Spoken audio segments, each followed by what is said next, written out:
Respiratory system हमने start किया हुआ है, ठीक है। और इससे पहले हमने ब्लड के बारे में पढ़ा, कार्डियोवास्कुलर सिस्टम, जिसमें डिटेल में हमने जो ब्लड की फिजियोलॉजी है वो पढ़ी है। ब्लड की फिजियोलॉजी मीन्स उसमें हमने जो टाइप ऑफ ब्लड सेल्स हैं उनको वन बाय वन स्टडी किया। तो यहाँ पे जो ब्लड सेल है जो रेस्पिरेटरी सिस्टम से रिलेटेड है, जिसका रोल है रेस्पिरेशन में, वो कौन सा है? Red blood cell. ना ही वाइट ब्लड सेल का कोई रोल है, ठीक है, ना ही सम और रोल। ये तो हो सकता है ना कि वाइट ब्लड सेल का रोल, जब आपने इम्यूनिटी पढ़ी थी तो मैंने कौन से पढ़ाए थे आपको? माइक्रोफेजेस जो एल्वियोलाई में होते हैं, जो रेस्पिरेटरी सिस्टम में होते हैं, एल्वियोलर, ठीक है। सम उसका रोल इम्यूनिटी में तो है, ठीक है, उसमें डिफेंस मैकेनिज्म में, सॉरी। तो इसका रोल जो है, रेड ब्लड सेल का रोल क्या है? ऑक्सीजन को कैरी करने में, कि वो टिश्यू लेवल तक पहुंचाए, और उधर से टिश्यू से क्या उठाए? कार्बन डाइऑक्साइड उठाए और वापस एल्वियोलाई में लाए, और उससे फिर बाहर बॉडी से वो एक्सपायर हो।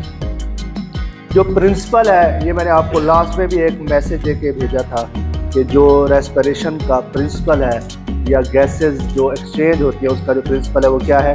डिफियन। डिफियन की बेस पे ही पूरी रेस्पिरेशन होती है। डिफियन का कंसेप्ट सिंपल सा है कि हायर कॉन्सेंट्रेशन से, अब जहाँ पे ये बात भी ध्यान में बिठा लें, जहाँ पे नंबर ऑफ गैस मॉलिक्यूल्स ज़्यादा होते हैं वहाँ पे प्रेशर ज़्यादा होता है, जहाँ पे कम होंगे तो प्रेशर कम होगा, ठीक है। तो गैसेस जो है वो ज़्यादा प्रेशर से कम प्रेशर की तरफ मिलती है। हमने पूरे रेस्पिरेटरी सिस्टम में यही डिफरेंस पढ़ना है। ये डिफरेंस होगा तो जहाँ पे प्रेशर कम होगा वहाँ पे गैस मूव कर जाएगी। चाहे वो कार्बन डाइऑक्साइड की बात करें, चाहे वो रेस्पिरेशन की बात करें, तो इन दो मेन इन्हीं गैसेस को हम डील करेंगे। तो ये मूवमेंट होती रहती है। आपने सांस लिया, जब आपने सांस लिया तो आप इनहेल कर रहे हो ऑक्सीजन, ठीक है। एयर के अंदर क्या है? ऑक्सीजन कंटेंट भी है ना, बाकी गैसेस तो हैं। तो जब वो एल्वियोलाई में जाएगी तो बाहर से आप इनहेल कर रहे हो और अंदर आप एल्वियोलाई के अंदर जो ऑक्सीजन का कंटेंट है, मॉलिक्यूल्स हैं, वो क्या हो रहे हैं? बढ़ रहे हैं। तो जब बढ़ेंगे तो प्रेशर इंक्रीज होगा। अब एल्वियोलाई है जिसके अंदर ऑक्सीजन आ रही है, उसके ऊपर जो ब्लड कैपिलरीज हैं, जिन्हें हम पल्मोनरी कैपिलरीज कहते हैं, वो जो है उसके अंदर ऑक्सीजन का प्रेशर बनिस्बत एल्वियोलाई के कम होगा, क्योंकि ब्लड तो वो मीडियम है ना जो लेके जाता है और यूज़ करा रहा है। तो जहाँ पे चीज़ें इस्तेमाल होती हैं वहाँ पे उनकी कमी होती है, जहाँ चीज़ आती है उधर उसकी जाती है। एल्वियोलाई में ऑक्सीजन आ रही है, ब्लड टिश्यू को दे आया है यूज़ करने के लिए, तो ब्लड के अंदर कम होगी, तो क्या होगा? एल्वियोलाई से ऑक्सीजन मूव कर जाती है किस में? कैपिलरीज में, पल्मोनरी कैपिलरीज, ठीक है। क्योंकि जो हमारा रेस्पिरेटरी सिस्टम, लंग्स हैं, उसके एल्वियोलाई पे ये कैपिलरीज होती है, इसलिए हम उसको पल्मोनरी कैपिलरीज कहते हैं। अब इसी तरह ये ऑक्सीजन लेके जा रहा है ब्लड, ठीक है। अब ये जाएगा टिश्यू लेवल पे, टिश्यू लेवल पे फिर कैपिलरीज के थ्रू टिश्यू लेवल पे, फिर वो टिश्यू में जाएगी। ब्लड से कैपिलरीज के थ्रू ऑक्सीजन टिश्यू में जाएगी। भाई क्यों जा रही है? क्योंकि टिश्यू तो इस्तेमाल करता है ऑक्सीजन, उधर तो कमी होगी। ब्लड लेके आया है, उधर प्रेशर ज़्यादा होगा, तो वो प्रेशर डिफरेंस ज़्यादा से कम की तरफ मूव कर जाएगा टिश्यू के अंदर। यही हमारा जो है ना वो मकसद है कि पहुंच जाए टिश्यू के अंदर। अब टिश्यू ने ऑक्सीजन को इस्तेमाल किया, इस्तेमाल करने के बाद क्या प्रोड्यूस हुआ? बाई प्रोडक्ट जाती हो गई, टिश्यू के अंदर प्रोड्यूस हो रही है कार्बन डाइऑक्साइड। अब कार्बन डाइऑक्साइड फिर क्या करेगी? ब्लड के अंदर तो कम होगी, उधर प्रोड्यूस तो नहीं हो रही ना, वो कैपिलरीज के अंदर मूव करेगी। ब्लड उठाएगा, लंग्स में ले आएगा, एल्वियोलाई पे जो पल्मोनरी कैपिलरीज हैं। अब ब्लड के अंदर जो एल्वियोलाई के ऊपर कैपिलरीज हैं, पल्मोनरी कैपिलरीज, उसमें कार्बन डाइऑक्साइड का कंटेंट ज़्यादा है। ब्लड लाया है ना, पूरी बॉडी से इकट्ठा करके ब्लड कार्बन डाइऑक्साइड को लाया, तो उधर ज़्यादा होगा, एल्वियोलाई के अंदर कम होगा। तो कार्बन डाइऑक्साइड ब्लड कैपिलरीज से इसमें चली जाएंगी एल्वियोलाई में और एक्सपायर। सिंपल सी ये फिजियोलॉजी है नेक्स्ट जो आपको मैंने लेक्चर पढ़ाना है इस लेक्चर के बाद, इधर तो मैं आपको सिर्फ डिफियन के बारे में पढ़ाऊंगा। नेक्स्ट जो आपको लेक्चर में पढ़ाऊंगा ना, उसमें सिंपल हमने ये पढ़ना है कि ये प्रेशर डिफरेंस होता कितना है, बाकी सारी फिजियोलॉजी यही है। हमने अभी कोई न्यूमेरिकल वैल्यू नहीं पढ़ी, ऐसे ही है ना।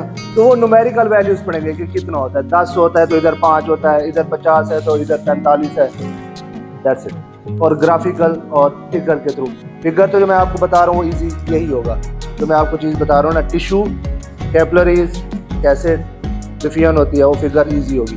ग्राफिकल थोड़ा सा इतना कोई मुश्किल काम नहीं है, लेकिन वो भी इजी काम है। और न्यूमेरिकल वैल्यूज आपका ये रेस्पिरेटरी सिस्टम कंप्लीट हो जाएगा, ठीक है। मूवमेंट नहीं होगी। आप टग ऑफ वार देखिए, फोर्स है ना, अगर मैं उसके ऐसे एग्जांपल दूं, प्रेशर को छोड़ दो, टग ऑफ वार को देख दो, जब दोनों साइडों पे एक साथ एक जैसी फोर्स लगती है तो जो उसका पॉइंट होता है, रेड पॉइंट, वो एक जगह पे ठहर जाता है। क्यों? दोनों साइडों पे फोर्स एक जितनी है। इसी तरह आपने पढ़ा होगा डिफियन में कि 2 कैबिन है, दोनों में आपने गैस भरी, ठीक है ना। अब गैस ने मूव करना है ज़्यादा से कम की तरफ, अगर उस कैबिन के दरमियान में होल है, तो जब दोनों का प्रेशर सेम हो जाता है तो गैस मूव करना, इधर भी यही होगा। जब लंग्स में आपको लास्ट लेक्चर में पढ़ाया था को पंक्चर हो जाए तो क्या होता है कि वो जो डिफरेंस है, नेगेटिव जो प्रेशर है वो ख़त्म हो जाता है, बाहर का और अंदर का प्रेशर सेम हो जाता है, मूवमेंट ऑफ गैसेज नहीं है। अगर गैस को मूव कराना है तो प्रेशर डिफरेंस क्रिएट करना पड़ेगा, और पूरे रेस्पिरेटरी सिस्टम में गेम ही प्रेशर डिफरेंस नहीं होगा तो गैसेज मूव नहीं करेंगे, रेस्पिरेटरी सिस्टम फेल हो जाएगा। ये किसकी है?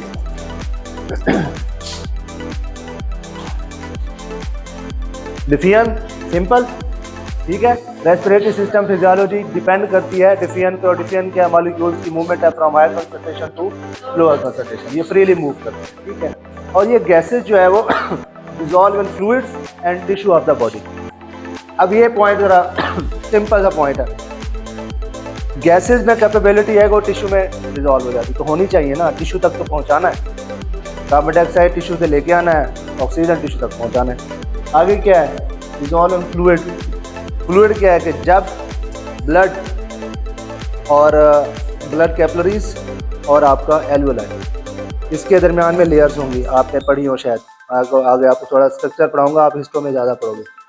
इंटरस्टिशियल फ्लूइड को क्रॉस करके जाएगी gas, in between interstitial fluid पड़ा है, वो आपको दिखाऊंगा, स्ट्रक्चर दिखाऊंगा, आप मज़ीद समझ जाएगी। तो डिसॉल्व होने की कैपेबिलिटी होगी तो उस फ्लूइड को क्रॉस करके जाएगी ना। तो ये इस पॉइंट को ज़रा अंडरस्टैंड कीजिएगा, मैं आगे बताता हूँ आपको। हाँ जी, gas pressure in a mixture of gases, partial pressure of individual gases. 2 चीज़ें लिखी हैं, प्रेशर ऑफ गैसेज, जितनी भी गैसेज हैं उनका प्रेशर 4 है, 5 है, 2 है, 3 है, तो मिक्सचर ऑफ गैसेज हो गया ना। जैसे हम कहते हैं कि एटमॉस्फेरिक प्रेशर, उसमें मिक्सचर ऑफ गैसेज है। अब पार्शियल प्रेशर क्या है? इंडिविजुअल प्रेशर, किसी भी गैस का इंडिविजुअल प्रेशर। फॉर एग्जांपल मैं कहता हूँ कि एटमॉस्फेरिक जो हमारे पास प्रेशर है उसमें मेनली जो मेजर रोल अमाउंट होती है वो ऑक्सीजन की है और नाइट्रोजन की है, ह्यूमिड भी होता है, वाटर कंटेंट भी होगा।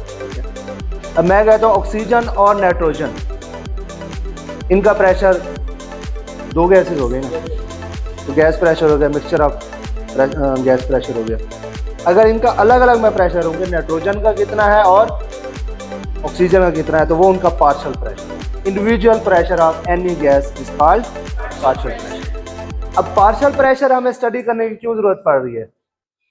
एल्वेओलाई में हम देखेंगे ऑक्सीजन का कितना प्रेशर है और ब्लड में ऑक्सीजन का कितना प्रेशर है, उस डिफरेंस की वजह से मूवमेंट कैसे हो रही है। इसी तरह कार्बन डाइऑक्साइड का टिश्यू में कितना प्रेशर है और ब्लड में कितना प्रेशर है। फॉर एग्जांपल मैं अगर बात करूं, एक एग्जांपल छोटी सी दे देता हूं अंडरस्टैंडिंग के लिए, कि जो टिश्यू होता है उसमें जब कार्बन डाइऑक्साइड प्रोड्यूस हो रही है एज अ बाय प्रोडक्ट, तो उसका प्रेशर 45 तक चला जाता है, 45 mmH, ठीक है। और जो उसके ऊपर कैपिलरीज होती हैं उनमें 40 होता है, ईजिली मूव कर जाएगा ना। तो यही तो हमें चाहिए, हमने टिश्यू से वो कार्बन डाइऑक्साइड निकालनी है, बॉडी से भी निकालनी। इसी तरह जब वो एल्वियोलाई में आएगा तो ब्लड के जो ऊपर कैपिलरीज है उनमें प्रेशर 45 लेके आ रहा है ना, नीचे से 45 ही लेके आ रहा है ना। और ये भी ध्यान में रखें कि अगर टिश्यू के अंदर 45 है और ब्लड के अंदर जो उसके ऊपर ब्लड कैपिलरीज है उस टिश्यू पे उस पर 40 है, मूवमेंट कब तक होती रहेगी? जब तक 45 ना हो जाए। और वो 45 वाला ब्लड मूव करता रहेगा और आ जाएगा एल्वियोलाई पे।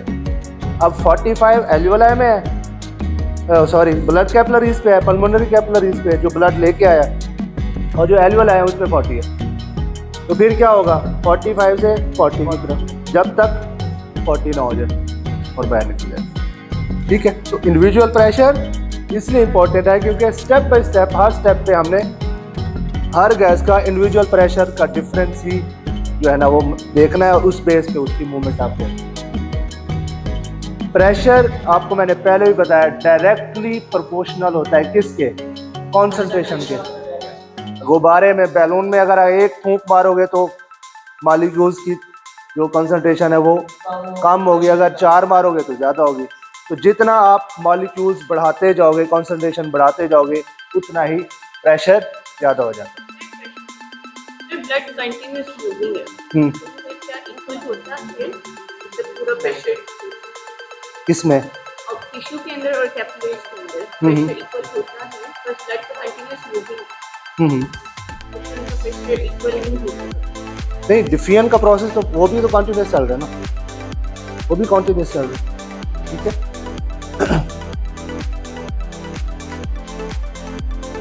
अब ये बड़ा इंटरेस्टिंग है। हमारे पास पार्शियल प्रेशर की डेफिनेशन समझ आ गई, किसी भी गैस का इंडिविजुअल प्रेशर। ठीक है, अब जो हमारे पास एयर है उसमें कितना है? 79% नाइट्रोजन होती है, 21% ऑक्सीजन होती है। ये आपने 8वीं से पढ़ते हैं। अब जिसकी परसेंटेज ज़्यादा है डेफिनेटली उसका प्रेशर भी। हमारे पास एटमॉस्फेरिक प्रेशर कितना है? 760। अब इस 760 में ज़्यादा जो हिस्सा है, ज़्यादा जो पार्ट है वो नाइट्रोजन का है, और कम किसका है? ऑक्सीजन का है। अब इस पे आ जाए, इसमें से 600 किसका है? नाइट्रोजन का है, क्योंकि उसके मॉलिक्यूल ज़्यादा है ना, उसकी कॉन्सेंट्रेशन ज़्यादा है। इसी तरह पार्शियल प्रेशर आप ऑक्सीजन कितना है? दोनों को मिला दो तो वैसे ये 558 तक होता है, 598 तक, 97 तक, और ये 159 तक होता है या 158 तक होता है। बाकी जो मिसलेनियस गैसेस होती है उनका प्रेशर। अच्छा, पार्शियल प्रेशर को आप उसका सिंबॉलिकल आप कैसे शो करते हो?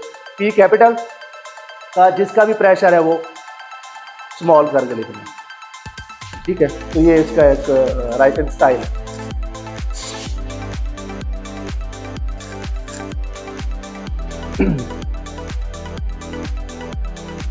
एक आप सांस लेते हो ना, इंस्पायर किया, एक्सपायर किया, तो क्या ऐसे होता है कि जो आप हवा अंदर लेके जा रहे हो, इंस्पायर कर रहे हो, और फिर जब एक्सपायर कर रहे हो तो वही हवा 100% वापस निकल जाती है?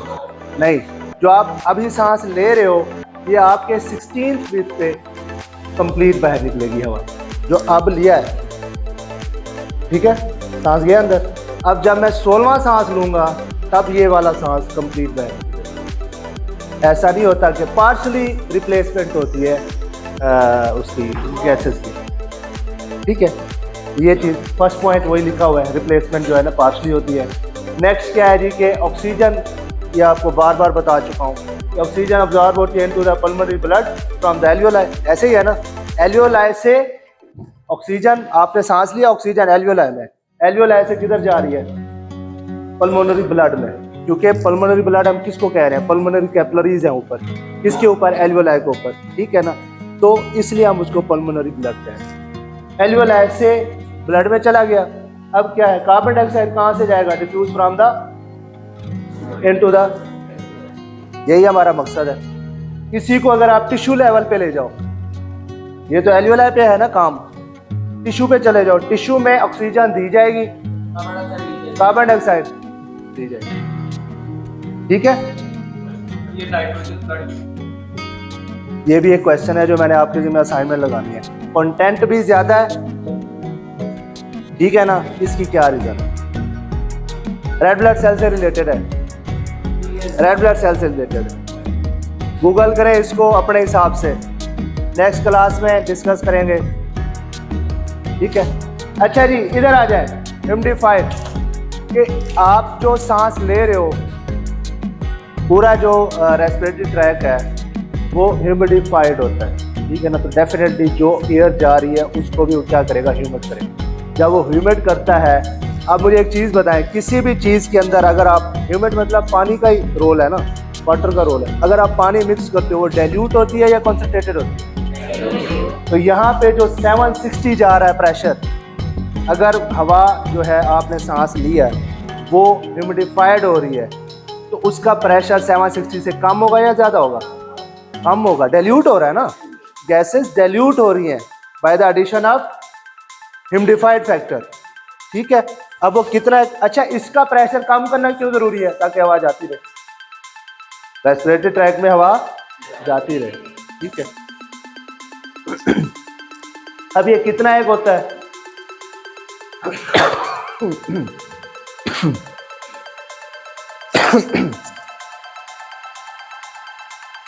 वाटर का जो प्रेशर है वो कितना है? उसके वेपर का 47। अब 47 में 47 मिक्स हो रहा है किसमें? ज्यादा में कम मिक्स हो रहा है, डाइल्यूट करेगा या कॉन्सेंट्रेटेड करेगा? डाइल्यूट करेगा। आपके पास एक आपने मीठा शरबत बनाया हुआ है ज़्यादा चीनी वाला, उसमें कम चीनी वाला डालोगे तो वो भी कम चीनी वाला हो जाएगा, डाइल्यूट हो जाएगा। कम वाले को ज़्यादा में डालो तो ये भी डाइल्यूट ही हो जाएगा। कितना एक डाइल्यूट होता है? जो हमारे पास ऑक्सीजन है वो कितनी हो रही है? 149 तक जा रही है, ऐसे ही। और जो हमारे पास नाइट्रोजन है वो कहाँ तक जा रही है? और इन दोनों को प्लस करो तो कितना है? आफ्टर ह्यूमिडिफिकेशन प्रेशर कितना होता है? क्वेश्चन लिखे, how much pressure after humidification? जल्दी से, टाइम नहीं है। How much pressure of the air after humidification process?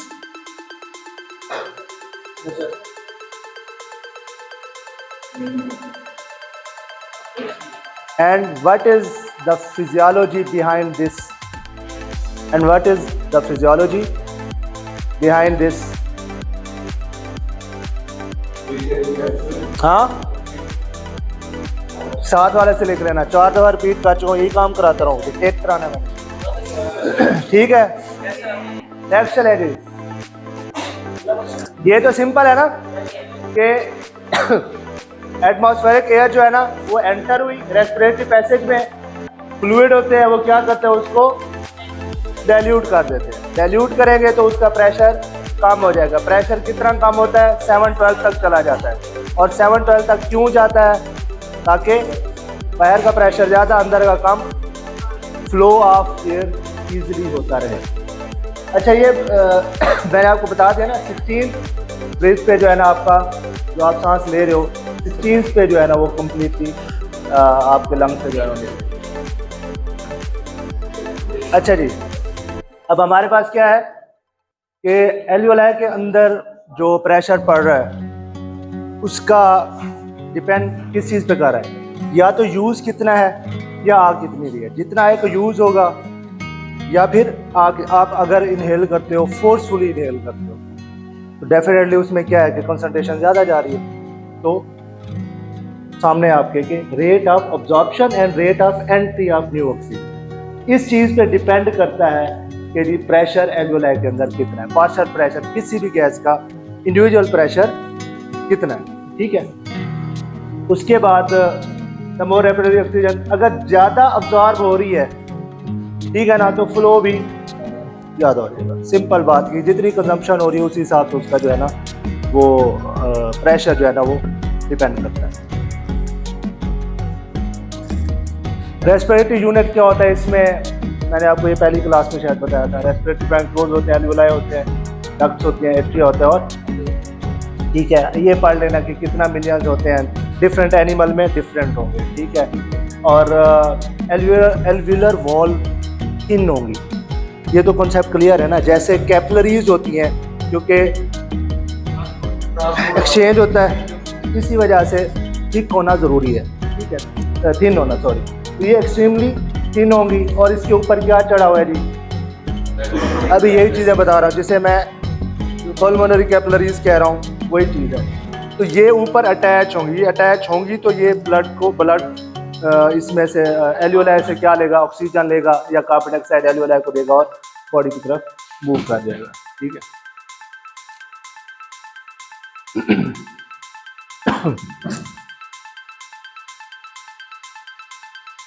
ये वही चीज़ है जो मैंने अभी आपको बताई। एयर से एल्वियोलर एयर और पल्मोनरी ब्लड जो है ना आपस में क्या करता है, गैसेस का एक्सचेंज कर रहा है, ठीक है। पल्मोनरी मेम्ब्रेन आगे स्ट्रक्चर मैं आपको बताता हूँ वो कैसा होता है। ये एक स्ट्रक्चर है, एल्वियोलर डक्ट है, एल्वियोलाई है, एल्वियोलर सैक्स होती हैं, एट्रियम होता है। ये आप हिस्टो में या एनाटॉमी में पढ़ोगे, हिस्टो में पढ़ोगे, हिस्टो में पढ़ोगे तो उसको इससे कोरिलेट कर लेना। अच्छा, इस पे आ जाए। अब हमारे पास ये वाला जो पोर्शन पड़ा है ये ब्लड का है और ये वाला पोर्शन जो है ये लंग्स का है, एल्वियोलाई, ठीक है ना। अब एल्वियोलाई की अपनी वॉल्स है ब्लू वाली और इसकी ब्लड की अपनी वॉल्स है। अब ये रेड क्यों दिखाया गया है, ये ब्लू क्यों दिखाया गया है? क्योंकि यहाँ पे डीऑक्सीनेटेड ब्लड आ रहा है ना, यहाँ से क्या है ऑक्सीनेटेड ब्लड है, ये रेड। इसके दरमियान में क्या पड़ा है, इंटरस्टिशियल स्पेस और इंटरस्टिशियल फ्लूइड भी होगा।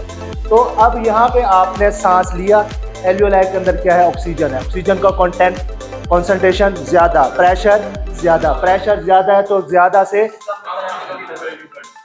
और ये यहाँ पे रेड ब्लड सेल वेट कर रहा है ताकि उसके साथ क्या बनाए, उसके अंदर हीमोग्लोबिन है, ऑक्सी हीमोग्लोबिन बनाए जो कि एक वीक बॉन्ड है और चला जाए टिश्यू के अंदर, उधर जाके डिटैच हो जाए, ऑक्सीजन दे दे और क्या करे, कार्बन डाइऑक्साइड ले ले। इसी तरह अब हमारे पास जो ब्लड आया है वो क्या लेके आ रहा है, कार्बन डाइऑक्साइड वो लेके आ रहा है।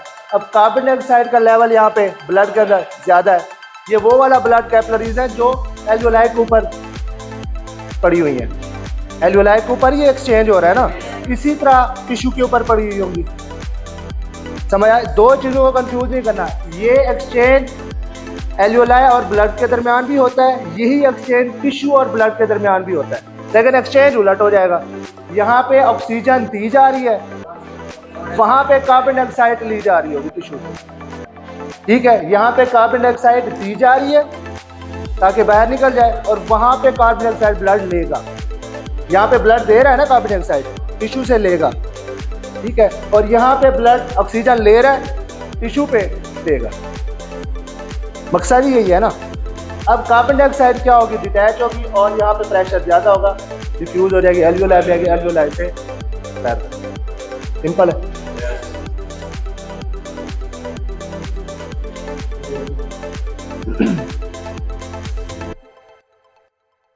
ये सारी वो लेयर्स जो अभी मैंने आपको दिखाई है ना, उनके नाम लिखे हुए हैं, जो हमारे पास लेयर्स होती है ना, उसके हिस्टो में शायद आपने अभी तक पढ़ा नहीं है, एपिथेलियल, बेसमेंट मेम्ब्रेन है, इंटरस्टिशियल स्पेस है, जस्ट ये उनके नाम है कि मेम्ब्रेन की क्या नाम, ठीक है, पढ़ लेना ये पढ़ लेना। अच्छा जी, हमारे पास जो रेस्पिरेटरी मेम्ब्रेन है उनका जो मैक्सिमम हमारे पास जो थिकनेस है ना वो ये है, मिनिमम, सॉरी एवरेज वो है 0.6 एवरेज है, मिनिमम ये है। लेकिन जहाँ पे न्यूक्लियाई होता है, आपने पढ़ा होगा, ये भी हिस्टो में आपने पढ़ा होगा कि वहाँ पे थिकनेस थोड़ी बढ़ जाती है, ठीक है। और अगर आप टोटल सरफेस एरिया देखें तो टोटल सरफेस एरिया होता है 70 स्क्वायर मीटर, ठीक है, 70 स्क्वायर मीटर रेस्पिरेटरी जो मेम्ब्रेन होती है उसका 70 स्क्वायर मीटर ये। अब इसको अगर हम 70 स्क्वायर मीटर को ज़रा स्टडी करें तो ये 25 बाई 50 फीट का जो है ना रूम है, जैसे ये शायद इतना हो, चले इनके कॉन्सेप्ट तो क्लियर हो गया ना। फॉर एग्जाम्पल इसको हम थोड़ा सा अगर छोटा कर देते हैं उस हिसाब से। अब ये एक समझाने वाली जो बात है वो क्या है, इतना बड़ा रूम है और उससे जो ब्लड होता है वो कितना होता है 60 to 140, इतना मैन्यूट सा ब्लड इस पूरे सरफेस एरिया पे फैला हुआ होता है। तो जितना सरफेस एरिया ज़्यादा होता है आपको पता है उतना ही ज़्यादा जो एक्शन होता है किसी भी चीज़ का परफॉर्मेंस होती है वो बढ़ जाती है। इधर भी अब्जॉर्प्शन, ट्रांसपोर्टेशन, एक्सचेंज वो क्या होगा, बढ़ जाएगा। तो इतने से ब्लड के लिए कितना ज़्यादा सरफेस एरिया दिया हुआ है। आगे मैं आपको पढ़ाता हूँ कि जो फैक्टर्स हैं वो कौन कौन से होते हैं। ठीक है, ये बात हो गई।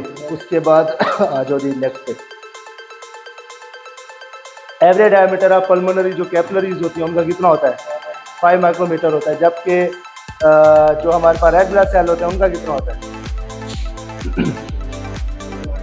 इससे ज़्यादा होता है या कम होता है, ज़्यादा होता है।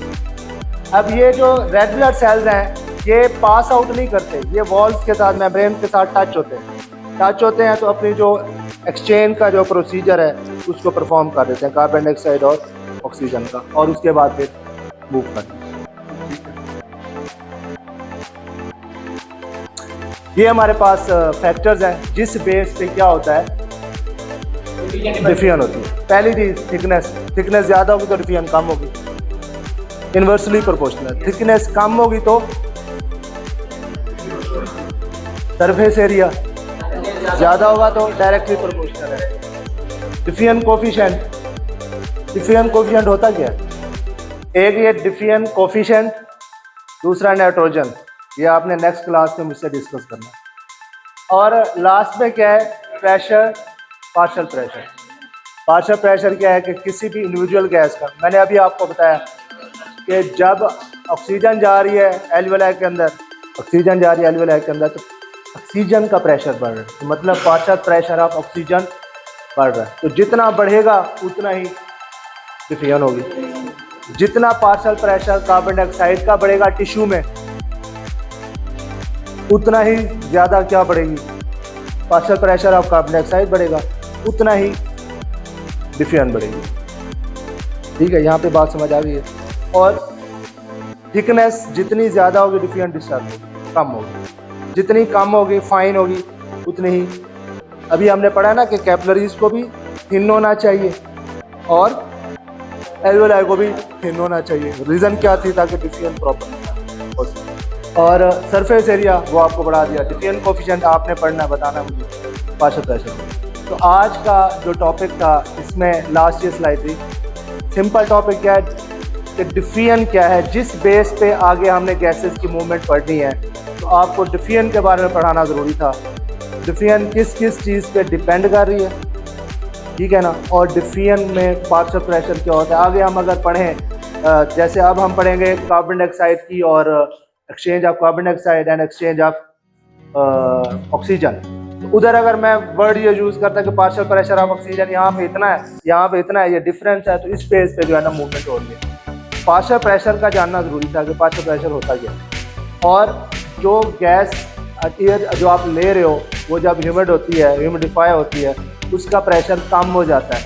अब वहाँ पे ऑक्सीजन पढ़ाते हुए या एटमॉस्फेरिक प्रेशर या एयर के बारे में पढ़ाते हुए ये टर्मिनोलॉजी आती तो आप फिर डिस्टर्ब हो जाते। तो आपको ये कंसेप्ट क्लियर होना चाहिए कि ह्यूमिडिफिकेशन से डाइल्यूशन होती है, डाइल्यूशन से प्रेशर कम होता है। सरफेस एरिया के बारे में बात होगी। और ब्लड कैपिलरीज मैंने आपको बता दी, एक टिश्यू लेवल पे ब्लड कैपिलरीज होंगी, एक एल्वियोलाई लेवल पे, तो ये पल्मोनरी कैपिलरीज हो जाएंगी। ठीक है, पिछली क्लास में जो मैंने आपको पढ़ाया था रेस्ट पे, और जिसमें जब मैंने पढ़ाया था रेगुलेशन, पॉइंट रेगुलेशन का पढ़ाया था कि गोल ऑफ रेस्पिरेशन क्या है, कि हमारा गोल क्या है कि ऑक्सीजन और कार्बन डाइऑक्साइड की ट्रांसपोर्टेशन कराना है, और ये हमारा गोल है। अब उस गोल को पूरा करने के लिए क्या था, फर्स्ट तो आप सांस लो, वेंटिलेट करो। नेक्स्ट जब वेंटिलेशन होगी तो डिफियन होनी चाहिए। उससे नेक्स्ट क्या था, जब डिफियन होगी तो ट्रांसपोर्टेशन होनी चाहिए। ये 3 स्टेप हो गए। लास्ट स्टेप क्या था कि रेगुलेशन। कि रेगुलेशन इसलिए इम्पोर्टेंट है कि जब ज़रूरत बॉडी को ज़्यादा होगी तो ज़्यादा रेस्पिरेशन का प्रोसेस फास्ट हो जाएगा, ब्लड सर्कुलेशन फास्ट हो जाएगी। और जब कम ज़रूरत होगी, मीन्स के नॉर्मल है काम, तो एक्सरसाइज की निस्बत तो कम पड़ेगी ना, तो वो नॉर्मल पे आ जाएगी। इस प्रोसेस को क्या कहते हैं, रेगुलेशन कहते हैं। ठीक है, तो रेगुलेशन जब अपना काम परफॉर्म करती है, एक्सरसाइज जब आप कर रहे हो तो आप देखो कि आपका सांस बढ़ जाता है। सांस क्यों बढ़ रहा है, क्योंकि आपकी बॉडी को अब ऑक्सीजन की नीड ज़्यादा चाहिए, ऑक्सीजन की नीड ज़्यादा चाहिए। और जब ऑक्सीजन की नीड ज़्यादा चाहिए, आपके टिश्यू लेवल पे जो मेटाबॉलिक एक्टिविटी है वो भी ज़्यादा हो रही है। तो ज़्यादा हो रही है तो बाय प्रोडक्ट कार्बन डाइऑक्साइड भी ज़्यादा बन रहा है। तो कार्बन डाइऑक्साइड ज़्यादा बन रहा है, उसको निकालना है। ऑक्सीजन ज़्यादा चाहिए तो उसको लेना है, तो रेस्पिरेशन फास्ट हो जाती है। अब इसी से रिलेटेड फिर ब्लड है कि सांस ज़्यादा तेज़ी से आ रहा है और जा रहा है, कार्बन डाइऑक्साइड और ऑक्सीजन का। अब ब्लड की सर्कुलेशन भी तेज़ होनी चाहिए, इसलिए हार्ट बीट भी आपकी तेज़ हो जाती है। आप जितनी मर्जी ऑक्सीजन अंदर खींचते रहें, आपका ब्लड उसी स्पीड से चल रहा है, तो उसने तो उसी स्पीड से ही फिर आपके टिश्यू को ऑक्सीजन पहुंचानी है ना, उसकी स्पीड भी ज़्यादा होनी चाहिए। इसलिए जब सांस बढ़ेगा साथ हार्ट बीट भी बढ़ेगी, ताकि ब्लड सर्कुलेशन भी बढ़े। ठीक है, तो ये आज का हमारा टॉपिक। नेक्स्ट हमारा जो टॉपिक होगा, जो आपको मैसेज देना, वो क्या है कि हमने कार्बन डाइऑक्साइड और ऑक्सीजन की जो एक्सचेंज हम पढ़ रहे हैं कि ये टिश्यू पे हो रहा है, टिश्यू पे हो रहा है, एल्वियोलाई पे हो रहा है, तो वो तो हमने मोटी मोटी की बात पढ़ ली। लेकिन नेक्स्ट क्लास में हमने ये पढ़ना है कि जो partial pressure of carbon dioxide, partial pressure of oxygen, कितना एक डिफरेंस होता है, जिसकी वजह से वो मूवमेंट हो जाती है। ग्राफिकली भी हम इसको देखेंगे और फिगर भी।